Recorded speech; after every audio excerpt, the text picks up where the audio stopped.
Questions थे with answers, उसकी व्याख्या हो चुकी है। अगला जो चैप्टर है वह है हीट एंड टेम्परेचर, ऊष्मा और ताप से, बहुत इंपॉर्टेंट है। इसमें न्यूमेरिकल्स कम है। आज के वीडियो लेक्चर में वीडियो कम कुछ भरने वाला है, उसको फिल इन द ब्लैंक्स है, और कुछ इंपॉर्टेंट है उसकी व्याख्या करना जरूरी है, उसको समझ लेना है। उसके बाद फिर न्यूमेरिकल्स में बहुत आसान होता है, उसको बता दिया जाएगा। आइए पहले समझें ऊष्मा और ताप। ऊष्मा को अंग्रेजी में हीट कहते हैं और ताप को अंग्रेजी में टेम्परेचर कहते हैं। अब ऊष्मा होता क्या है? ऊष्मा ऊर्जा का ही रूप है। ऊर्जा जब गतिमान स्थिति में होता है, ऊर्जा का गतिमान रूप ही ऊष्मा कहलाता है। ऊर्जा जब गतिमान स्थिति में हो तब वह ऊष्मा कहलाता है। बहुत इंपॉर्टेंट है। ऊष्मा ऊर्जा का ही रूप है, परंतु यह वह ऊर्जा है जो एक वस्तु से दूसरी वस्तु में केवल तापांतर के कारण स्थानांतरित होती है। जैसे कोई वस्तु गर्म है, जैसे एक गिलास गर्म पानी को रख लीजिए और तापांतर के और उसके परिवेश में पानी को अगर आप रख देते हैं तो उसके सराउंडिंग्स में हवा है। अब इसकी गर्मी तब तक उधर जाती रहेगी, माने हवा में जाती रहेगी, जब तक कि इसके हवा में तो ठंडापन है और गिलास में जो पानी है वो गर्म है। तो यह तापांतर के चलते उधर का ताप, पानी का ताप अधिक गर्म है, हवा का ताप ठंडा है, और यह तापांतर होता रहता है। यही ऊष्मा का ट्रांसमिशन होता है। ऊष्मा का, ऊर्जा का जो ट्रांसमिशन हुआ, इसी को हीट कहा था। बहुत इंपॉर्टेंट है। Transmission of energy is called heat. आगे देखा जाए, अगला जो टर्म है, पदार्थ के अणुओं की संपूर्ण स्थितिज ऊर्जा। कोई भी पदार्थ जो है अणुओं से बना होता है, इसमें potential energy and kinetic energy both stored होते हैं। पोटेंशियल एनर्जी भी होते हैं और काइनेटिक एनर्जी होते हैं, और इस दोनों का जो योग होता है उसको इंटरनल एनर्जी कहते हैं। हर पदार्थ में इंटरनल एनर्जी स्टोर्ड होता है। दूसरा पॉइंट बहुत इंपॉर्टेंट, पहला आप समझिए कि ऊष्मा क्या होता है। वह ऊर्जा का जो ट्रांजिट फॉर्म है वही होता है। Energy in transit is called heat. दूसरा हो गया इंटरनल एनर्जी क्या है। तीसरा आया देखते हैं, चूंकि ऊष्मा ऊर्जा का ही रूप है, अतः अंतरराष्ट्रीय पद्धति जो एसआई पद्धति है 1971 से इसको लागू किया गया, वह उसका मात्रक भी जूल होता है। काली ऊर्जा का ऐसा ही मात्रक जूल होता है। तो यहाँ पर भी चूंकि ऊष्मा ऊर्जा का ही रूप है, अतः इसका अंतरराष्ट्रीय मात्रक जूल होता है। 1 ग्राम जल का ताप 1 डिग्री सेंटीग्रेड बढ़ाने के लिए आवश्यक ऊष्मा की मात्रा को 1 कैलोरी कहते हैं।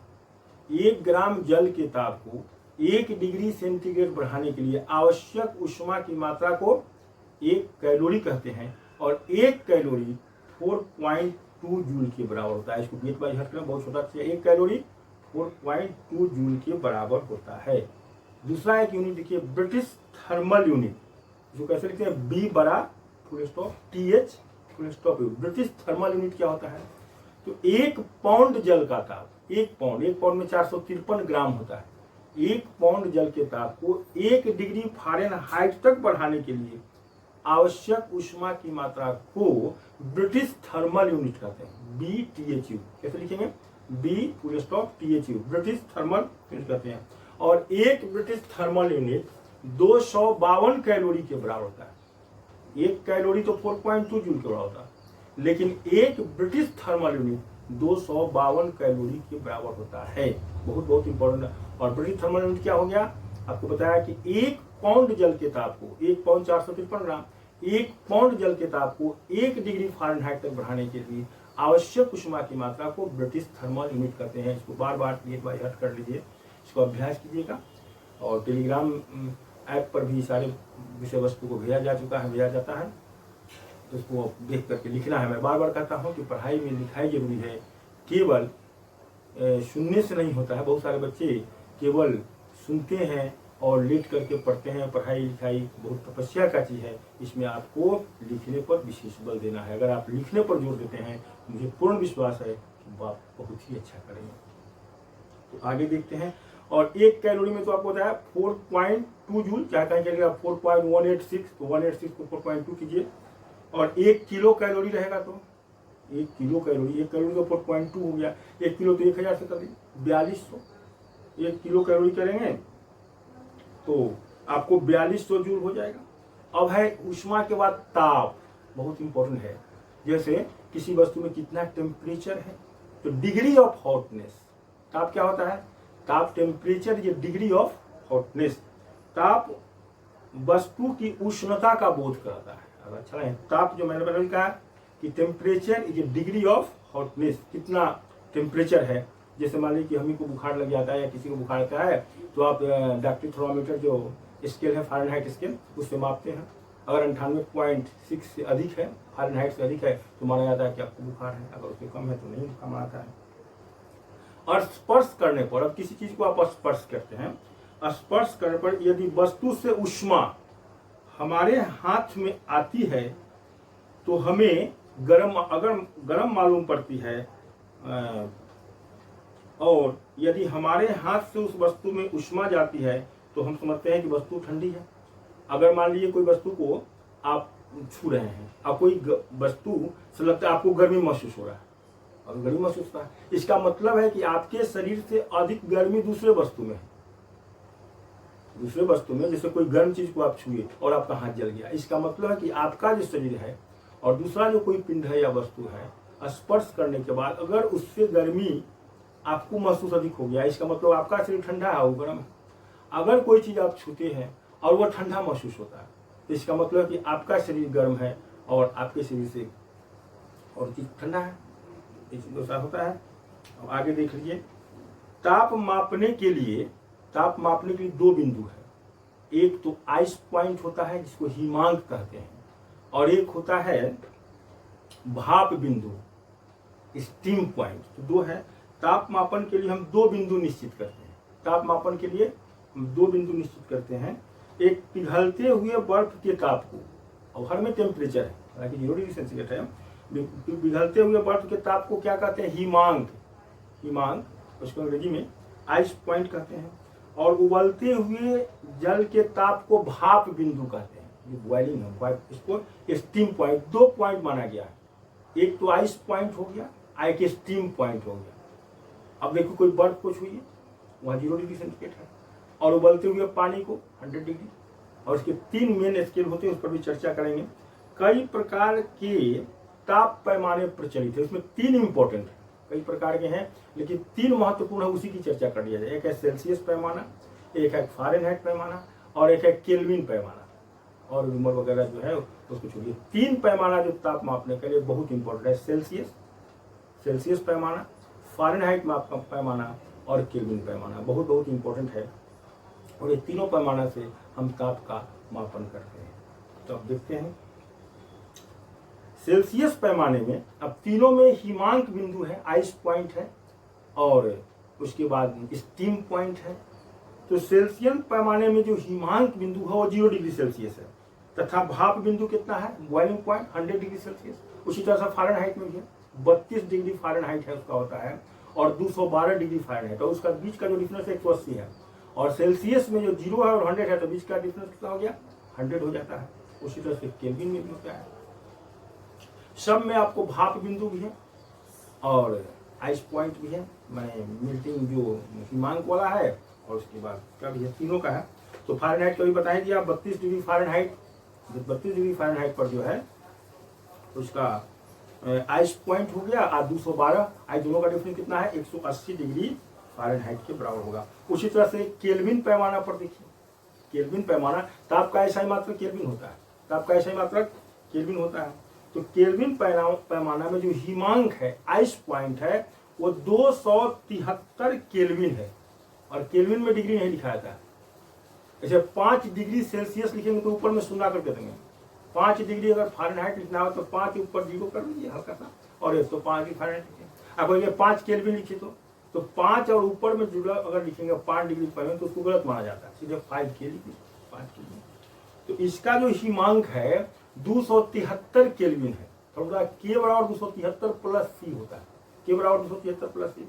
तो इसका आइस पॉइंट 273 के है, तो जब 273 के है तो इसका स्टीम पॉइंट जो होगा उसमें 100 जोड़ना पड़ेगा, तो 373 केल्विन होगा। और इनके बीच की दूरी को भी, जब 273 और 373 तो कितना हो जाएगा? 100। सेल्सियस में कभी बीच का 100 है और फ़ारेनहाइट में बीच का 32 और 212 में 180 है का डिफरेंस, और इसमें भी आपको 100 होगा। फ़ारेनहाइट, सेल्सियस और केल्विन पैमाने का एक संबंध है, तीनों का एक रिलेशन है, इतना में कितना होगा, इतना फ़ारेनहाइट है तो इतना सेल्सियस होगा, इतना केल्विन होगा, एक संबंध है, उसका एक सूत्र है, उसको दिमाग में रखना बहुत इंपॉर्टेंट। और इसी से न्यूमेरिकल्स बनते हैं। बहुत सारे जो क्वेश्चन आएगा, अब मान लीजिए परीक्षा में क्वेश्चन आया कि मनुष्य के शरीर का ताप 36.9 डिग्री सेल्सियस होता है, 36.9 को सटीक कर सकते हैं, तो यह फ़ारेनहाइट माप करने पर क्या होगा और केल्विन माप करने पर क्या होगा। तो जब सूत्र को आप दिमाग में रखेंगे, उसको पुट करेंगे, अपना पुट कीजिए, क्रॉस मल्टीप्लिकेशन निकल जाएगा। तो पहले आइए इसका संबंध देख लेते हैं। F-32 बटा में 180 बराबर C बटा में 100 इक्वल टू K माइनस 273 बटा में 100, ये संबंध है। F-32 बटा में 180, बाद में 180 को आप छोटा कर सकते हैं, 180 को और आगे का जो संबंध उसे कर सकते हैं, लेकिन मोटे तौर पर F-32 बटा में 180 बराबर C बटा में 100 इक्वल टू K माइनस 273 बटा में 100। अब नीचे में 180, 100 और 100, इसको छोटा किया जा सकता है। अब सब शून्य को हटा दिया जाए तो ये 18 आएगा, 10 आएगा, 10 आएगा, फिर 2 से काटिए तो 2 9 18, 2 5 10, 2 5 10। तो फाइनल संबंध जो आ गया छोटा करने के बाद F-32 बटा में 9 बराबर C बटा 5 बराबर K माइनस 273 बटा में 5, C बटा 5 तो है नहीं, अब 273 बटा 5 भी हो गया। तो इस पर बहुत सारे आपको जो न्यूमेरिकल्स आएंगे इस पर। और एक और लिखिए, K बराबर 273 बटा में C, 273 प्लस C, K बराबर 273 प्लस C होता है। अब इस पर कोई फार्मूला, कोई भी क्वेश्चन आएगा, इस पर आप पुट कर देंगे कि कितना केल्विन है, कितना सेल्सियस है, कितना फ़ारेनहाइट है। तो न्यूमेरिकल बहुत छोटा छोटा आता है, बहुत आसान, सबसे आसान न्यूमेरिकल्स में मिलता है, यही रहता है। आगे देखिए, तो आपका ऐसा ही मात्र तो बता ही दिया गया, केल्विन होता है और उसमें डिग्री नहीं लिखा जाता है। और डॉक्टरी तापमापी जो फ़ारेनहाइट स्केल है, उस पर कितना से कितना तक अंकित रहता है, क्योंकि तो फ़ारेनहाइट में है। और मोटे तौर पर हम लोगों के शरीर का जो ताप होता है 98.42 कहिए या 98.6 कहिए, पता है कि कितना बुखार है, तो 98 है मोटे तौर पर, गाँव गंवाई में हम लोग बोलते हैं, इसका तो बुखार नहीं है। तो उसमें 94 डिग्री फ़ारेनहाइट से 110 डिग्री फ़ारेनहाइट तक अंकित रहता है। अब फिर आप कुछ अगर निकालना कराए कि 94 डिग्री फ़ारेनहाइट कितना सेल्सियस होगा, कितना केल्विन होगा, तो फार्मूला पर लगाइए, F-32 बटा में 9 इक्वल टू C बटा 5। फर्स्ट फार्मूला है, सेकंड फार्मूला है K बराबर 273 प्लस C। अब जो भी है फ़ारेनहाइट में दिया हुआ तो सेल्सियस निकालिए, और जो सेल्सियस में निकल जाएगा तो K बराबर 273 प्लस C कर देंगे, कोई भी प्रश्न का उत्तर आपको निकल जाएगा। ये बहुत बहुत आसान होता है, ये केवल फार्मूला आपको जानना है और आपको याद कर लेना है, बहुत आसान है। अब आइए, एक बहुत इंपॉर्टेंट है, जल का असामान्य प्रसार। प्रायः जो द्रव होती हैं, लिक्विड होते हैं, गर्म करने पर उसके आयतन बढ़ते हैं। अब कोई गर्म चीज है, द्रव है, गर्म करेंगे तो उसका आयतन जो है एक्सपेंशन होगा। लेकिन जल में कुछ अलग है, 0 से 4 डिग्री सेल्सियस तक जल के ताप जब आप गर्मी देंगे ना, तो उसके आयतन बढ़ने के बजाय घटता है। इसीलिए 4 डिग्री सेल्सियस पर जल का आयतन जो है, आयतन तो महत्तम हो जाता है और घनत्व, जल का जो घनत्व होता है ना, वो महत्तम होता है, घनत्व महत्तम होता है तो आयतन न्यूनतम होता है। 4 डिग्री सेल्सियस पर जल का जो घनत्व होता है वह महत्तम होता है और आयतन न्यूनतम होता है। तो जल के साथ कुछ अलग नियम है। अब फिर उसके बाद 5 डिग्री सेल्सियस होगा तो आयतन जो है वो घटने लगेंगे, 4-5 होगा, उसके बाद जो है अलग होगा, आयतन बढ़ने लगेंगे। और 4 डिग्री तो घटा है तो अपना घनत्व महत्तम हो गया और आयतन न्यूनतम हो गया। अब है बहुत इंपॉर्टेंट, ऊष्मा का संचरण, ट्रांसमिशन ऑफ हीट। जैसे कोई भी गर्म वस्तु है, अब वह गर्मी छोड़ रही है, इसकी 3 विधियां हैं। ट्रांसमिशन ऑफ हीट जो है बहुत इंपॉर्टेंट है, उसकी 3 विधियां हैं। चालन, हिंदी में चालन तो कहते हैं, अंग्रेजी में कंडक्शन। दूसरा है संवहन, उसको अंग्रेजी में कहते हैं कन्वेक्शन। और तीसरा है विकिरण, उसको अंग्रेजी में रेडिएशन कहते हैं। तीनों को समझ लेना बहुत जरूरी है कि चालन क्या होता है, संवहन क्या होता है और विकिरण क्या होता है। तो चालन जो है ऊष्मा संचरण की ऐसी विधि है, ट्रांसमिशन ऑफ हीट है, चालन ऊष्मा संचरण की ऐसी विधि है जिसमें माध्यम के कण भाग तो लेते हैं लेकिन अपने स्थान को परिवर्तन नहीं करते। माध्यम के कण, जैसे लोहा को ही लीजिए, अगर इधर वह गर्म हो गया तो माध्यम के कण अब उसके जो है अणु जो है वो जो है वहीं रहेगा, लेकिन वह अपने बगल में गर्मी को फैलाएगा। धीरे धीरे यहाँ गर्म है तो यहाँ भी गर्म हो जाएगा। तो माध्यम के कण भाग तो लेते हैं लेकिन अपने स्थान को परिवर्तन नहीं करते हैं। और चालन के माध्यम से अक्सर ठोसों में उष्मा का संचरण होता है, सॉलिड्स में। ऐसे लिक्विड और गैसेस में भी होते हैं लेकिन कम मात्रा में होते हैं। सॉलिड्स में चालन विधि से ट्रांसमिशन ऑफ हीट बहुत अधिक होता है, मोस्ट इंपॉर्टेंट है। यह उष्मा संचरण की ऐसी विधि है जिसमें माध्यम के कण भाग तो लेते हैं लेकिन जो कण जो है अपने स्थान को परिवर्तित नहीं करते हैं। दूसरा जो बहुत इंपॉर्टेंट है वह है संवहन, कन्वेक्शन। पहला है कंडक्शन, दूसरा है कन्वेक्शन। और संवहन की जो उष्मा संचरण की विधि है वह अक्सर द्रव और गैस, लिक्विड्स में होता है, तो लिक्विड्स में गैस को भी मान सकते हैं, तो उसमें होता है। वह उष्मा संचरण की ऐसी विधि है जिसमें माध्यम के कण भाग भी लेते हैं और वह अपने स्थान को भी परिवर्तित करते हैं। जैसे किसी लिक्विड को आप गर्म करेंगे तो जैसे ही वह गर्म होगा तो गर्म होने के बाद वह हल्का होकर ऊपर उठेगा। तो माध्यम के कण भाग भी लिए और वह गर्म होने के बाद अपने स्थान को ऊपर की ओर गए। और ऊपर की ओर जब जाएंगे तो ऊपर की जो ठंडी हवा है या ठंडी पानी है ऊपर का वो नीचे आता है और कन्वेक्शनल करंट एक बन जाता है। माध्यम के कण भाग भी लेते हैं और वे जो माध्यम के कण है वे अपने स्थान को भी परिवर्तित करते हैं। नीचे से गर्मी हुई और गर्मी के बाद वह हल्का हुआ, वो ऊपर गया और ऊपर का जो ठंडा है वो नीचे आया और इस तरह से कन्वेक्शनल करंट बन जाता है। तो संवहनिक धारा, कन्वेक्शनल करंट उसमें होता है। तो उष्मा संचरण की वैसी विधि है जो अक्सर लिक्विड में और गैसेस में होते हैं और उसमें जो कन्वेक्शनल करंट बन जाता है वह है संवहन। और तीसरा है रेडिएशन, विकिरण। यह उष्मा संचरण की ऐसी विधि है जिसमें माध्यम की आवश्यकता नहीं है।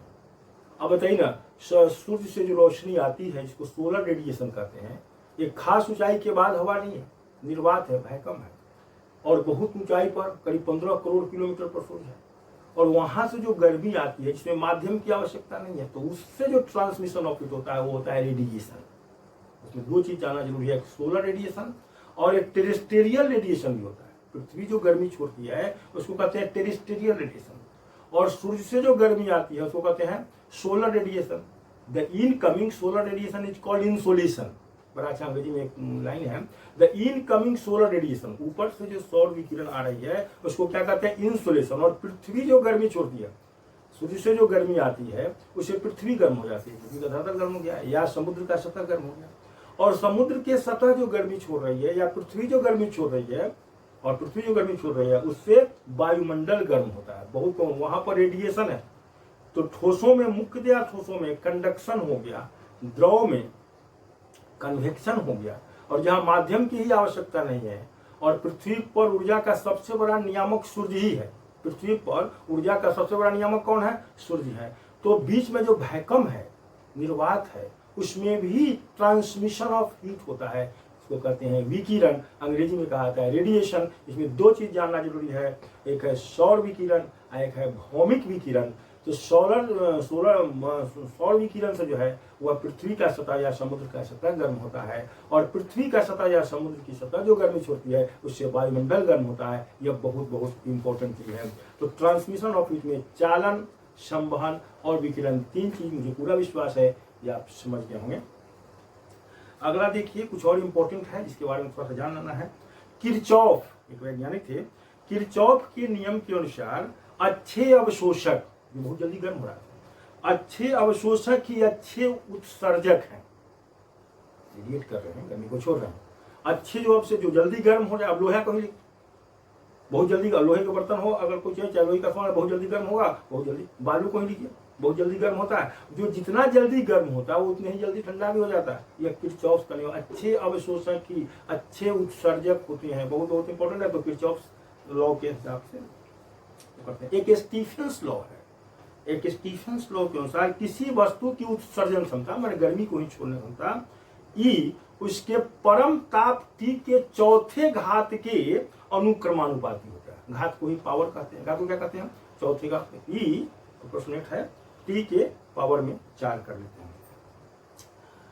तो इसमें जैसे यदि इस पर एक छोटा सा न्यूमेरिकल चर्चा हो जाए, यदि किसी वस्तु का ताप 300 केल्विन है, अब 300 केल्विन है तो कितना डिग्री सेल्सियस होगा ये आप निकाल लेंगे। फॉर्मूला है K = 273 + C and the value of kelvin is given 300 K। तो पहले ही के लिख दिए 300 के बराबर 273 प्लस सी, तो what is the value of C? तो 300 में से 273 घटाइएगा तो आ जाएगा 37 डिग्री सी। फार्मूला में पहले बता दिया, के बराबर 273 प्लस सी, पर क्वेश्चन गिवन क्या दिया हुआ 300 केल्विन दिया, तो के नीचे 300 लिख दीजिए। अब 273 तो उधर है सी, तो सी को दाहिने साइड में रखते हैं और 273 को उधर लाएंगे, तो 300 में से 273 घटा लेंगे तो कितना हो जाएगा 27। तो कोई बात नहीं है, 300 के रखिए, 27 डिग्री सेल्सियस रखिए। से अगर 600 केल्विन कर दिया जाए तो फिर 600 केल्विन है तो कितना डिग्री सेल्सियस होगा तो आप निकाल दिया जाए, तो उसमें त्वरित तो उससे उत्सर्जित रेडिएटेड विकिरण की मात्रा क्या हो जाएगी, चौथे घात के अनुक्रमानुपाती होती है। तो 300 कितना हो गया 600, 1 becomes 2, 300 becomes 600, तो 2 के पावर 4 कर दीजिए, तो 2 के पावर 4 आपका 2 गुने 2 गुने 2 गुने 2 कितना होगा 16 गुना हो गया। This is the Stephen's law. अब आइए दूसरा है बहुत कॉमन चीज, वाष्पीकरण। अब कपड़ा आपका भीग जाता है, आप धूप पे रख देते हो और इसका पानी कहाँ चला जाता है, यह पानी वाष्प बन करके फिर वायुमंडल में चला जाता है, और वाष्प बनने के लिए ऊर्जा भी चाहिए, वाष्प बनने के लिए ऊर्जा चाहिए। वाष्पीकरण को अंग्रेजी में कहते हैं इवापोरेशन। द्रव का खुली सतह से, कोई द्रव है उसको रख दीजिए, खुली सतह से प्रत्येक ताप पर कोई भी टेम्परेचर हो सकता है। रात में भी कभी कभी आप रख देते हो कपड़ा को, भीगी हुई कपड़ा को, और मॉर्निंग में देखते हो गर्मी के दिनों खासकर कि वो सूख जाता है, इसका मतलब रात में भी हो रहा है, तो धीरे धीरे होगा कि गर्मी जो है वाष्प बन के वायुमंडल में चला जाता है, और उसके बाद दिन में गर्मी के दिनों में तो बहुत तेज होगा। तो द्रव का खुली सतह से प्रत्येक ताप पर, एवरी टेम्परेचर जो भी हो, धीरे धीरे द्रव का अपने वाष्प में बदलना, लिक्विड चेंज इनटू वेपर, द्रव जो है वाष्प में बदलता है, को वाष्पीकरण कहलाता है। वाष्पीकरण के लिए द्रव को ऊर्जा की आवश्यकता होती है। जैसे 1 ग्राम जल को अगर वाष्प में बदलना हो तो उसको 2260 जूल उष्मा की आवश्यकता होती है। 1 ग्राम जल को वाष्प में बदलने के लिए 2260 जूल उष्मा की आवश्यकता होती है, ऊर्जा उष्मा की आवश्यकता होती है। अब देखिए गर्मियों में सुराही या घड़े का पानी ठंडा हो जाता है, वही अगर पानी आप वैसे बर्तन में रखिए जिसमें पोर्स नहीं है तो ठंडा नहीं होगा, गर्म होगा। लेकिन वैसा बर्तन सुराही होता है उसमें ऐसे कुछ छिद्र होते हैं, माइन्यूट पोर्स होते हैं, और उस पोर्स के माध्यम से इवापोरेशन होता है, और इवापोरेशन के लिए एनर्जी चाहिए, इवापोरेशन चाहिए। वह एनर्जी जो सुराही में रखा हुआ पानी में जो संचित स्टोर्ड एनर्जी है वो इवापोरेशन में उसका यूज होता है, और वह एनर्जी जब यूज हो जाता है तो पानी ठंडा हो जाता है। इसलिए सुराही में रखा हुआ पानी ठंडा, चूंकि सुराही में एक पोर्स होता है, वही पानी को ऐसे बर्तन रखी जिसमें पोर्स नहीं है तो वो गर्म रहता है। इसका मतलब हुआ कि इवापोरेशन के लिए उष्मा की आवश्यकता होती है, बहुत बहुत इंपॉर्टेंट। अब आगे देखिए, जल का क्वथनांक, जल जो है जो बॉइलिंग पॉइंट खोल रहा है, दाब बढ़ने पर बढ़ता है। अब इसीलिए देखिए प्रेशर कुकर में खाना जल्दी पकता है, उसका ऐसा बर्तन बनाया जाता है जिससे उसका दाब बढ़ जाता है, दाब बढ़ जाता है तो बॉइलिंग पॉइंट बढ़ जाता है, बॉइलिंग पॉइंट बढ़ जाता है तो खाना जल्दी पक जाता है। कहता है कि पहाड़ों पर खाना देरी से पकता है, पहाड़ों पर का वायुमंडलीय दाब कम है, तो वायुमंडलीय दाब कम है तो जल का क्वथनांक भी कम है, वह कम ताप पर ही खोलने लगता है, तो ताप तो कम है भले ही खोल रहा है तो खाना देरी से पकता है। तो बहुत इंपॉर्टेंट है कि जल का क्वथनांक जो है दाब बढ़ने पर बढ़ता है। एक लाइन, जल का क्वथनांक बॉइलिंग पॉइंट दाब बढ़ने पर बढ़ता है, इसीलिए प्रेशर कुकर में खाना जल्दी पकता है और पहाड़ों पर खाना देरी से पकता है। बहुत बहुत इंपॉर्टेंट चीज है, बहुत आसान चीज है। क्वथनांक पर अशुद्धियों का भी कुछ प्रभाव है, जिससे कोई पानी खोल रहा है और उसका अशुद्धियों का भी प्रभाव, कुछ ऐसा चीज अगर उसको मिला दिया जाए तो उसके बॉइलिंग पॉइंट पर प्रभाव पड़ता है। किसी अशुद्धि जैसे नमक को मिलाने पर जल का क्वथनांक बढ़ जाता है। अब जल का क्वथनांक बढ़ जाएगा तो स्वाभाविक बात है अगर उसमें कुछ पकाना है तो वो जल्दी पक जाएगा। यदि जल में कुछ नमक मिला दिया जाए तो वही खाना बढ़ जाता है। अब आइए दूसरा है वातानुकूलन, वातानुकूलन एयर कंडीशनिंग, ये भी इंपॉर्टेंट चीज है जो गर्मी के दिनों में अक्सर करते हैं। इसके लिए 2 कंडीशंस हैं, कमरे का ताप 23 डिग्री सेंटीग्रेड से 25 डिग्री सेंटीग्रेड के मध्य होना चाहिए, और दूसरा चीज में दिया हुआ वायु में आपेक्षिक आर्द्रता। अब आर्द्रता समझना होगा, मॉइस्चर क्या होता है।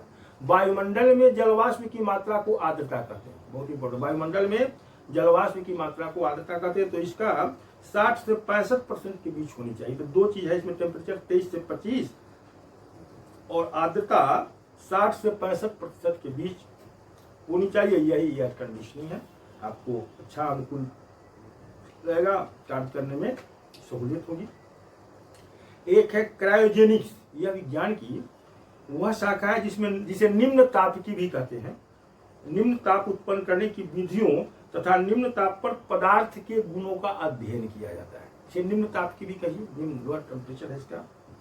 अब एक और चीज है बहुत इंपॉर्टेंट, परम शून्य, एब्सोल्यूट जीरो। किसी एब्सोल्यूट जीरो, किसी वस्तु का महत्तम ताप तो कहा नहीं जा सकता है कि क्या टेम्परेचर, लेकिन न्यूनतम तो होता है, वही 0 केल्विन होता है।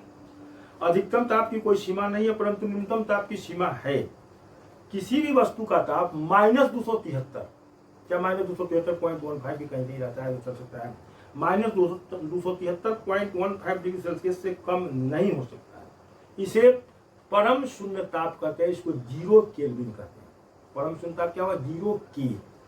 अब 0 के कितना होगा, तो 0 के बराबर -273 डिग्री सेल्सियस होगा। आप कर सकते हैं के बराबर 273 प्लस सी। अगर के के पास आप 0 लिखेंगे तो बराबर 273 प्लस सी, तो what is the value of C. तो 0 एक यूनिट है, 0 में 0 को इधर है, 273 को इधर लाएंगे तो 0 - 273 बराबर सी। इट मीन्स 0 के इक्वल टू -273 डिग्री सेल्सियस। 0 के बराबर 0.15 आप कर सकते हैं। अब एक इंपॉर्टेंट है, द लास्ट है थर्मोडायनेमिक्स, उष्मागतिकी का है। वह थर्मल इक्विलिब्रियम से, जैसे किसी वस्तु में जब कोई गर्मी होती है वह तब तक गर्मी छोड़ती है जब तक परिवेश में, जैसे कोई एक गिलास गर्म पानी ही यहाँ पर रख देते हैं तो वह गर्म पानी तब तक गर्मी छोड़ेगी जब तक उसके परिवेश में उसकी गर्मी दोनों बराबर नहीं हो जाए। एक गिलास गर्म पानी ले आइए और उसको वहीं पर रख दीजिए, तो उसके परिवेश में हवा तो है, हवा जो है कंपेरेटिवली उस गर्म पानी से वो ठंडा है, और यह गर्मी तब तक छोड़ती रहती है जब तक कि परिवेश से वो साम्य नहीं हो जाए। वही होता है उष्मागतिकी के शून्यवां नियम, जीरोथ लॉ के अनुसार किसी पिंड का ताप, अब गर्म पानी है उसका ताप, किसी पिंड का ताप पिंड की वह अवस्था है जो निर्धारित करता है कि कोई पिंड किसी दूसरे पिंड के साथ तापीय संतुलन, थर्मल इक्विलिब्रियम में है या नहीं है या नहीं है। वह जब तक साम्य में नहीं है तब तक अपनी गर्मी छोड़ता रहता है। संपर्क में लाए गए दो पिंड, अब दो पिंड को संपर्क में लाइए, पानी को लाइए या किसी वस्तु को लाइए, कोई गर्म चीज को यहाँ रख दीजिए, एक कोई नोमेनक्लेचर ए कर दीजिए और इसको बी कर दिए, जो भिन्न तापों पर हैं कुछ समय बाद समान ताप आ जाते हैं। एक गर्मी दूसरी गर्मी में, एक गर्म है तो ठंडे की ओर उसका प्रभाव